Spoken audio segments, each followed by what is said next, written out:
Hello everyone, welcome back to my channel. I hope you all are doing well and you are preparing pretty well for your upcoming examination, particularly for CSIR, because you don't have that much of time. So this video is again a compilation of important question that is from ecology section, which will provide you an insight that from the standard reference book related to ecology, how a questions can be provided in CSIR. So again, this video is very important for you. So in this series, I will provide the questions for B as well as C section. तो दोनों ही sections के लिए बहुत ही important है and you can see जो भी questions हैं वो realistic आपको insights बताएंगे कि इस type के ही questions इनसे मिलते जुलते similar questions आपको exam में देखने को मिलेंगे. So if you like my efforts, you can hit the like button and don't forget to subscribe the channel because it will benefit you a lot for any life science examination. Without further ado, let's solve the first question. So the first question is, which of the following best explains the contemporary global distribution of flora and fauna? You can expect this question. This is a new question. This is not a PYQ and very important. You can expect this in B section as well as in the C section. So question में पूछा है which of the following best explains the contemporary global distribution of flora and fauna? इस type के questions आपको हमेशा देखने को मिलेंगे CSIR में जो कि बेसिक कॉन्सेप्ट से होंगे. सो सबसे if we talk about the contemporary global distribution of flora and fauna that is plant species and animal species, so it is uneven and it is influenced by complex factors like climate, geography and evolutionary history. यानी you can not say कि इस जगह पे अगर हमें सिर्फ एक ही plant का स्पीशीज मिल रहा है या एक ही एनिमल का स्पीशीज मिल रहा है, so it is just because of the single factor. No, it is the role played by different factors interpret करते हैं और बताते हैं कि वहाँ का जो भी फ्लोरा है या फौना है वो क्या होगा. For example climate, geography and the evolutionary history of that particular location. Now let's see the options. Options क्या है? Similar environment support similar species due to adaptation. B है independent evolution of unconnected population. C है human mediated introduction determined distribution. D है continental drift has no role in current distribution. So the right answer for this question is option B, that is independent evolution of unconnected population. यानी theory क्या कहता है? Theory ये कहता है कि irrespective of whatever be the factors, there are most of the time independent evolution of different species in geographically isolated regions. या species हैं उनका independent evolution होता है और ये इम्पोर्टेंस बताता है कि हिस्टोरिकल बायोजियोग्राफी जो है और इवोल्यूशनरी प्रोसेस जो है वो अभी के करंट स्पीशीज़ के डिस्ट्रीब्यूशन में रोल प्ले करते हैं. यानी कि अगर हम बात करें global distribution of flora and fauna की, तो it is an independent evolution and you can not say कि हमेशा जो ये इवोल्यूशन होता है वो कनेक्टेड पॉपुलेशन का होता है. नो, इंडिपेंडेंट इवोल्यूशन है ऑफ अनकनेक्टेड पॉपुलेशन. सो ये इसका फाइंडिंग्स या इसका सपोर्टिंग एविडेंस कहाँ से मिलता है? Through the historical biogeography and evolutionary process. यानी कि अभी के स्पीशीज डिस्ट्रीब्यूशन को अगर जानना है, so we have to check out the historical biogeography and the evolutionary process. So इस टाइप के थोड़े से क्वेश्चंस आपको देखने को मिल सकते हैं CSIR में. Now moving on to the next question. Question is related to Lamarck. So Lamarck theory of evolution was eventually rejected because Lamarckism क्यों रिजेक्ट हुआ था? इसका रीजन हमारे पे क्वेश्चंस हमेशा आपको देखने को मिलेंगे. लेमार्किज्म यानी जिसे हम कहते हैं the theory of inheritance of acquired characters. Lamarck ने क्या दिया था? थ्योरी ऑफ एक्वायर्ड कैरेक्टर्स, जो कि है it is an evolutionary theory proposed by Lamarck. अब ये क्या कहता है? It suggest that physical changes acquired by an organism during its lifetime due to use or disuse of the organ can be passed on to its offspring. यानी as per this theory जो भी physical changes एक organism में देखने को मिलता है life time में, वो just because of कोई भी organ अगर use हो रहा है उस process में या फिर उसका use ही नहीं है, उसके accordingly उसके बॉडी में चेंजेस देखने को मिलते हैं जो कि पास हो सकते हैं उसके ऑफस्प्रिंग में. सो ये थ्योरी था लेमार्किज्म में. सो उनका थ्योरी क्यों रिजेक्ट हुआ था? इसके ऑप्शंस दिए हैं. ही denied the inheritance of acquired traits. उन्होंने डिनाई थोड़ी किया था, उन्होंने तो बोला ही था. It lacked any mechanistic explanation. Acquired characters are not generally inherited. He did not believe in complexity in evolution. So basically the right answer is option C. Acquired characters जो होते हैं they are not genetically inherited. Lamarckism theory of transformism suggests that acquired traits like stretch neck in giraffe, जो कि बहुत ही common example है Lamarckism explain करने के लिए, लॉन्ग नेक जिराफ जो है, could be inherited. This idea was rejected because modern genetics show that only heritable genetic variation, not acquired characteristics, is passed on.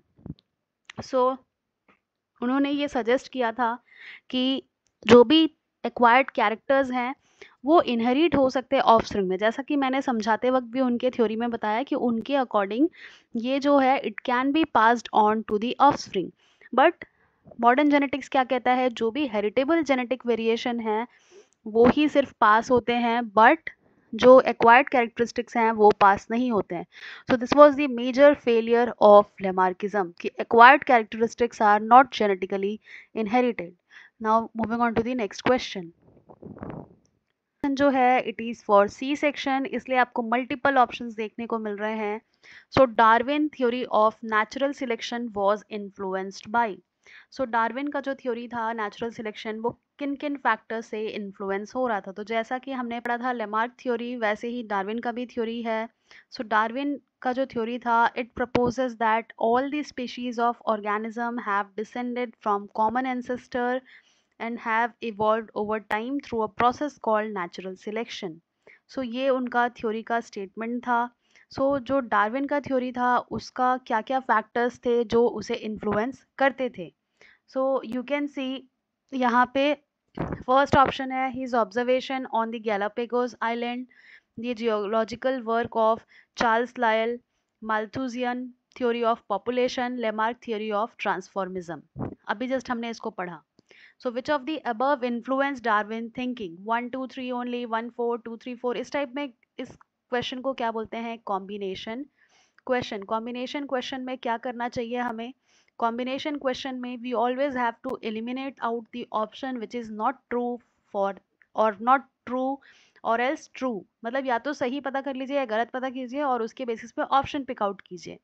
So The right answer for this question is option 1 2 3.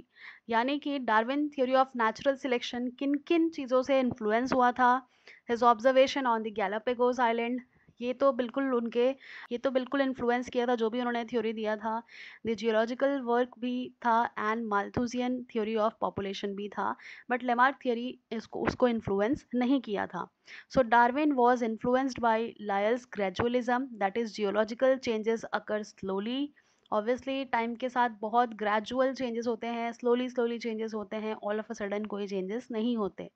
Malthus population theory क्या कहता है, limited resources lead to competition and then survival of the fittest.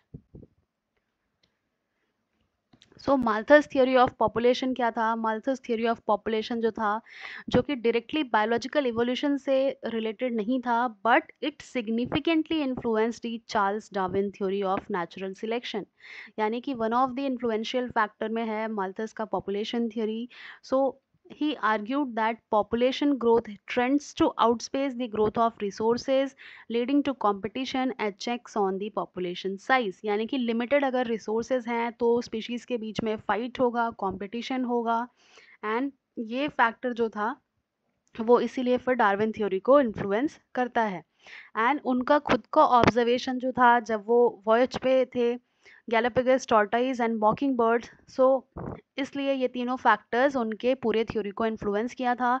He did not adopt Lamarck's mechanism though Lamarck laid the ground work for revolutionary thought, but उन्होंने अपने theory में Lamarckism को use नहीं किया था. सो the right answer for this question is option 1 2 and 3. Now moving on to the next question. So next question is, in what way did Darwin apply the Malthusian theory of population to natural system? अब ये पिछले वाले question से ही related question है कि Darwin ने माल्थुजियन theory कैसे apply किया था नेचुरल सिलेक्शन में, नेचुरल सिस्टम में. He used it to explain overpopulation in animals. He derived the concept of competition and survival. He used it to reject the inheritance of trait. He explained speciation through it. As I said कि जैसे जैसे resources limited होंगे, as the resources will be limited, अगर हमारे resources limited हैं तो species के बीच में कंपटीशन होगा, एंड देन उनके बीच में जो फिट होगा, जो अच्छी तरह से हेल्दी कंपटीशन दे पाएगा, they will survive. In short, survival of the fittest का कॉन्सेप्ट किस तरह से आया था? it was derived from Malthusian theory of the limited population. So he derived the concept of competition and survival and leading to natural selection. So Malthus argued that population outgrow resources unless limited.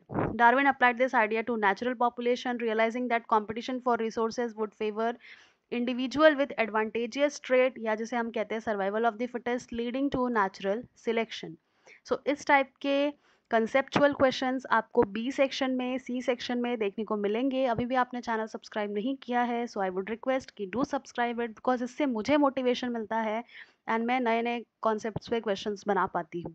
So next question is the variation in shell shape and neck length among Galapagos tortoise is best explained by genetic drift, artificial selection, habitat dependent natural selection, Lamarckian inheritance. So obviously it is habitat dependent natural selection. अभी तो हम बात कर रहे थे Darwin ने क्या क्या चीज़ें ऑब्जर्व की थी, क्या क्या फैक्टर्स उनके नेचुरल सिलेक्शन थियोरी को इन्फ्लुएंस किए थे. तो इसमें से वन ऑफ द था Galapagos टॉर्टोइजेस. So it is due to the habitat dependent natural selection. Tortoises on moist islands have domed shells, यानी इस टाइप का शेल आपको देखने को मिलेगा, and short necks for low vegetation. On arid island, they have saddleback shells and long neck to reach high vegetation. So this is a classic example of adaptation by natural selection to different environmental niche. So you can just imagine कि ये सारे factors जो हैं वो सबको study किया गया था and then finally decide किया गया था कि due to this the natural selection favors the overall you can say morphological changes as well as anatomical changes of a species. So this was the answer, option C, habitat dependent natural selection. Now moving on to the next question. So next question is, which of the following statement about Darwin's voyage is not true? He was influenced by fossil found in Patagonia. He was appointed as a captain on the HMS Beagle. He collected specimen from the Galapagos. He was influenced by Lyell's geographical theory. So इनमें से कौन सा true नहीं है? सो ये B जो है वो ट्रू नहीं है, because he was influenced by the fossil found, क्योंकि वो तो बहुत सारे फैक्टर्स से, स्पीशीज के अक्यूरेंस से इन्फ्लुएंस हुए थे ड्यूरिंग हिज विजिट. तो ये जो फॉसिल्स था पेटागोनिया में वो भी उनको इन्फ्लुएंस किया था. स्पेसिमेंस तो उन्होंने गैलापेगोस से कलेक्ट किए ही थे, एंड लायल्स जियोलॉजिकल थ्योरी तो उन्हें इन्फ्लुएंस किया था. जो बायोलॉजिकल क्लॉक था, जियोलॉजिकल क्लॉक था, अभी हमने वो पढ़ा था. तो ऑड वन आउट क्या हो गया? He was appointed as a captain on the HMS Beagle, यानी ये जो ऑप्शन है वो करेक्ट नहीं है. Darwin was not the captain but an unpaid scientific observer. वो कैप्टन नहीं थे, he was the unpaid scientific observer, and all other statements are true. His fossil finding, exposure to diverse species and Lyell theory all played key role in the formulation of natural selection. So ये question बिल्कुल बिल्कुल आ सकता है कि कौन से factors influence किए थे डार्विनिज्म को, कौन से factors नहीं किए थे, या किनकी थ्योरी का हेल्प लेके डार्विन ने नेचुरल सिलेक्शन के जो स्टेटमेंट थे, जो थ्योरी थे, उसको बनाया था. So you can write it down in your notebook. Now quickly coming on to the next question. Which of the following is not required for natural selection to operate? Variation in trait among individuals, heritability of trait, unlimited resources, differential survival and reproduction. So इनमें से कौन सा factor जो है it is not required for natural selection to happen, to operate? So इनमें से कौन सा है? unlimited resources. यानी अनलिमिटेड रिसोर्सेज नहीं होता है, वो लिमिटेड रिसोर्सेज होता है, तभी तो नेचुरल सिलेक्शन होगा. लिमिटेड रिसोर्सेज होगा, जो भी ऑर्गेनिज्म फिट होंगे, जिनके पास किसी भी तरह से कोई एक एडवांटेज होगा, वो क्या करेंगे? वो आउट कर देंगे ऐसे स्पीशीज को जो उनके साथ कंपटीशन में है. So it is not the unlimited resources, it is the limited resources that are central to Darwin's theory. They can create competition, making survival and reproduction contingent on possessing favorable traits. यानी limited resources होंगे तभी तो उनके बीच में competition होता है, जो fit है, जो जिसके पास किसी तरह का एडवांटेज है वो ही क्या करता है, वहाँ पे नेचुरली सिलेक्ट होता है। सो इस टाइप के छोटे छोटे क्वेश्चंस आपको अपने एग्जामिनेशन में देखने को मिल सकते हैं। Now one more question, why does the example of European rabbits in Australia contradict the idea that each region support the fauna best adapted to it? यानी एक जो एग्जाम्पल है कि यूरोपियन रैबिट्स जो हैं ऑस्ट्रेलिया में, it contradicts the idea that एक location जो है, एक रीजन जो है, वो एक फौना जो कि वहाँ पे बेस्ट अडेप्टेड है उसी को ही सपोर्ट करता है। सो ऑप्शंस है, European rabbit could not survive in Australia, they rapidly evolved into a new species, they thrived despite being non-native, showing local species were not best adapted, they were selectively bred for Australian condition. So the right answer is they thrived despite being non-native, showing local species were not best adapted. यानी इसका explanation क्या है? The success of European rabbit in Australia demonstrate that even non-native species can outcompete native ones, challenging the notion that local species are always the best adapted. This supports the idea that evolutionary history, not current fitness alone, explains species distribution. It means कि अगर हम बात करें कि जो non native species है किसी भी लोकेशन में, अगर हम रैबिट के एग्जांपल को पढ़ रहे हैं तो हमारे कॉन्टेक्स्ट के लिए रैबिट को कंसिडर करते हैं। सो अगर कोई रैबिट सपोज ऑस्ट्रेलिया में नॉन नेटिव है तो उसमें भी कैपेबिलिटी है कि वो आउट कॉम्पीट कर देगा वहाँ के नेटिव स्पीशीज़ से। ये इस बात को भी सपोर्ट करता है कि स्पीशीज़ डिस्ट्रीब्यूशन के लिए सिर्फ और सिर्फ फिटनेस नहीं चाहिए, ओवरऑल स्पीशीज़ डिस्ट्रीब्यूशन को समझने के लिए हमें इवोल्यूशनरी हिस्ट्री, जियोग्राफिकल हिस्ट्री, ये सारी चीज़ें हमें कंसिडरेशन में लेना होगा। यानी इन शॉर्ट कोई भी ऑर्गेनिज्म अगर नई जगह पे जाता है तो इट इज़ नॉट कि वो वहाँ के नेटिव से कंपटीशन नहीं कर पाएगा, it can well compete and even उन्हें आउट कम्पीट कर सकता है। एंड कि ये जो नोशन है इसे चैलेंज करता है कि जो लोकल स्पीशीज़ हैं वो ही हमेशा बेस्ट अडेप्टेड होते हैं, इट इज़ नॉट सो। इसका एक शॉर्ट ये क्वेश्चन का आप इस तरह से याद रख सकते हैं थ्योरी कि ज़रूरी नहीं है कि अगर कोई वहाँ का लोकल स्पीशीज़ नहीं है तो वो वहाँ पे सर्वाइव नहीं कर सकता, they can also out compete. जैसे कि हम देख सकते हैं the success of European rabbit in Australia, they are not native, they are non-native species but can outcompete the native one। यानी कि जो एक नोशन बना हुआ है, जो एक स्टेटमेंट है, उसे चैलेंज करता है कि जो भी लोकल स्पीशीज हैं वो ही हमेशा बेस्ट अडेप्टेड होते हैं। No, it is not so. European rabbit वाला एक contradictory you can say example है। So this supports the idea that evolutionary history, not current fitness alone, explains species distribution. Yani evolutionary history is the important thing which can be taken into consideration while explaining the species distribution. So this is all for today. I hope you liked it. अगर आपको इस type के questions और चाहिए, do subscribe the channel and share it with your friends. And thank you so much for watching.